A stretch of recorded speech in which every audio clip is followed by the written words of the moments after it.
러시아의 우크라이나 침공으로 전 세계가 러시아에게서 등을 돌렸습니다. 푸틴은 사상 최악의 독재자가 되었으며 과거의 러시아의 우호적이었던 많은 나라들마저 러시아에게 등을 돌리고 있습니다. 러시아를 옹호하는 나라들은 중국이나 벨라루스 등 세계적으로 평판이 나쁜 나라들만 모였으며 러시아의 경제는 순식간에 초토화가 되어버렸습니다.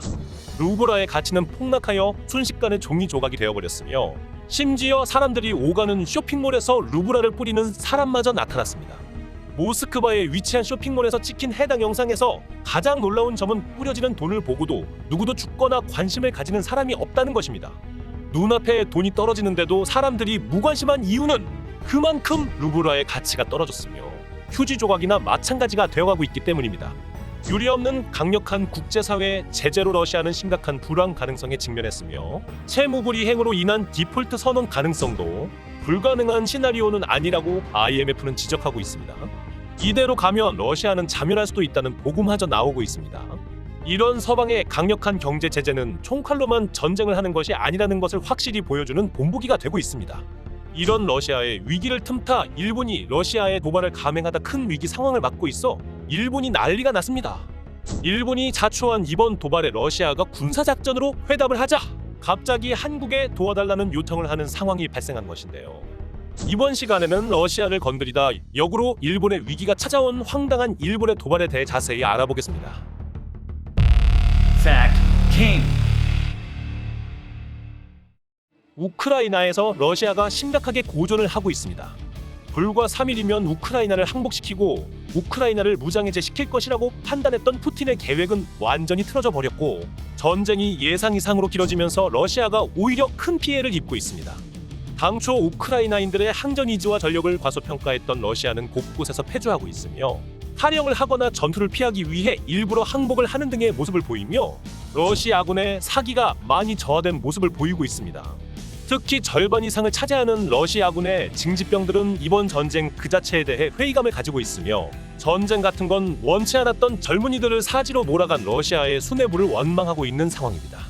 우크라이나군의 화력은 생각 이상으로 많은 전과를 올리고 있습니다. 러시아의 기갑부대를 곳곳에서 박살내고 있으며 러시아 군의 전차와 장갑차, 다연장 로켓, 트럭 등의 군용 차량은 이미 수천 대 이상 손실을 입은 상태입니다. 많은 전문가들은 러시아의 침공에 우크라이나가 얼마 못 버틸 것으로 예상했었습니다.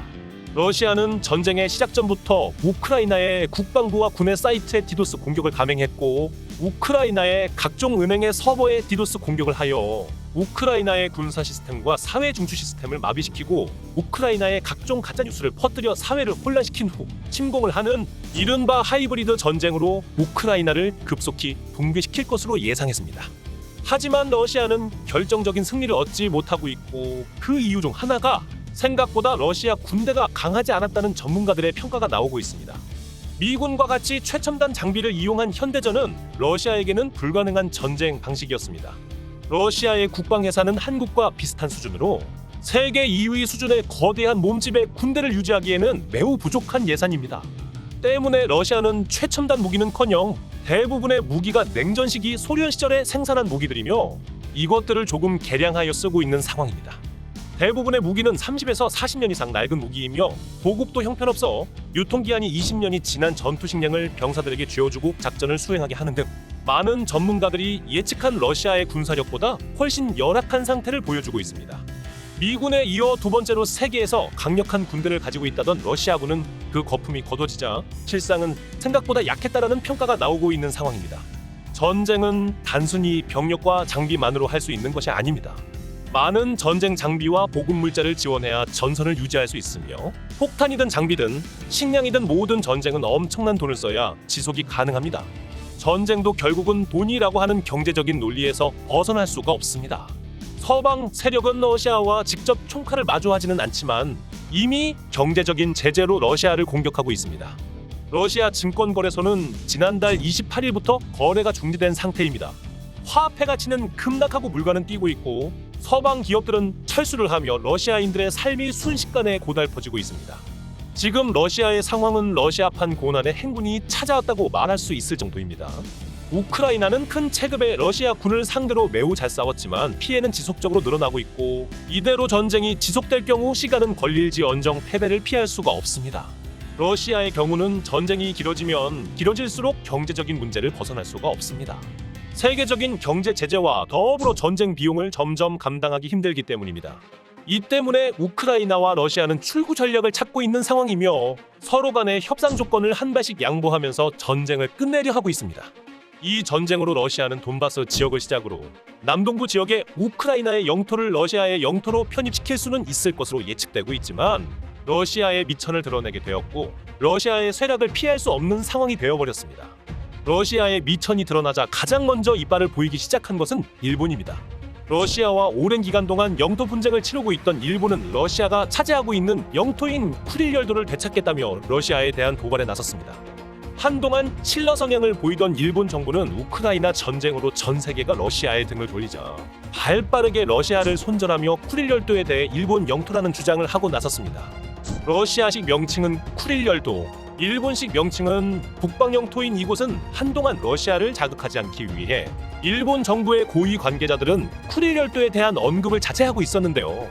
이번 일본 정부의 쿠릴열도가 일본 영토라고 하는 주장은 러시아가 세계적으로 지탄받고 있는 이 기회에 일본이 쿠릴열도를 차지할 명분을 쌓고 있는 것으로 분석되고 있습니다. 이에 일본에 대한 전문가들은 친한 척하고 가까이 지내더라도 상대가 약해 보인다 싶으면 바로 물어뜯는 일본식의 외교적 본능이 나왔다고 평가하고 있습니다.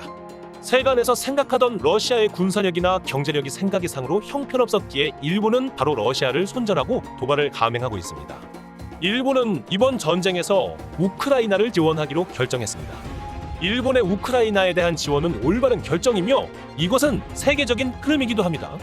발빠르게 일본은 항공자위대 소속 KC-767 공중구류기에 우크라이나군에 대한 방탄조끼와 헬멧을 실어 지원을 보냈는데요. 다른 나라들이 우크라이나군을 원조할 때 일부러 러시아군을 자극하지 않기 위해 미남 기편으로 보내는 것에 비해 일본은 대놓고 군용기를 통해 우크라이나를 지원하고 있습니다. 일각에서는 군사적인 목적으로 공중구류기를 파병 보낸 것 같다는 전문가 의견이 나오는 중인데요. 이 같은 일본의 행위는 고의적으로 러시아를 도발하는 것이 아니냐는 이야기가 나오고 있습니다. 이때다 싶어 러시아를 자극하고 쿠릴열도를 획득하려는 속셈이 아닌가라는 이야기가 나오고 있습니다. 하지만 이런 일본의 도발은 순식간에 잠잠해졌으며 오히려 일본 전역이 비상이 걸린 상황이 되어버렸는데요. 러시아가 쿠릴열도에서 미사일 연습을 발표하자 일본이 난리가 난 것입니다. 일본은 러시아가 우크라이나에 집중하느라 아시아에 신경 쓰지 못할 것이라고 판단했지만 아직 일본 정도는 상대할 여유가 있었던 것입니다. 이에 난리가 난 일본은 러시아가 홋카이도를 침공할 수 있다는 분석까지 내보내며 비상이 걸렸는데요. 최근 러시아의 군용 헬기가 일본의 홋카이도 영공을 침범하며 홋카이도가 비상에 걸리기도 했습니다. 일본은 소련이 무너진 이후 러시아의 군사적 위협은 크게 없을 것이라며 대부분의 방어 전력을 중국과 충돌이 예상이 되는 일본의 남부지방에 배치시킨 상태입니다. 일본의 최북단에 위치한 홋카이도는 상대적으로 취약한 상태가 되어버렸고 혹시라도 러시아의 극동부대와 군사적인 충돌이 일어나면 홋카이도는 불바다가 될 것이라는 이야기마저 나오고 있습니다. 남쪽에서는 중국의 위협이 남아있고 북쪽에서는 러시아의 위협으로 양쪽으로 포위된 일본은 일본만의 힘으로는 더 이상 일본의 방어가 힘들 것이라고 판단하고 있으며 한국군과의 협력을 늘려야 한다는 이야기가 나오고 있습니다. 냉전 이후 군축으로 자위대의 병력은 매우 약해졌으며 기강도 엉망인 상태입니다. 한국의 도움이라도 받지 않으면 유사시 홋카이도는 끝장날 수도 있다는 이야기마저 나오고 있는 상황입니다. 최근까지 혐한 노선을 이어온 일본이 갑자기 한국에 친한 척하며 다가오고 있는 이유도 이런 비상 상황이 터지자 한국의 도움을 받기 위해서 인 것이 아니냐는 분석마저 나오고 있는 상황입니다. 세계가 확전을 우려하여 러시아에 제재를 가해도 괜한 자극을 하지 않게 조심하고 있는 마당에 일부러 러시아를 도발하고 있는 일본의 행위는 괜히 긁어 부스럼만 남기고 있습니다. 시청해주셔서 감사합니다. 오늘도 좋은 하루 되세요. 여러분들의 구독과 좋아요는 매우 큰 힘이 됩니다.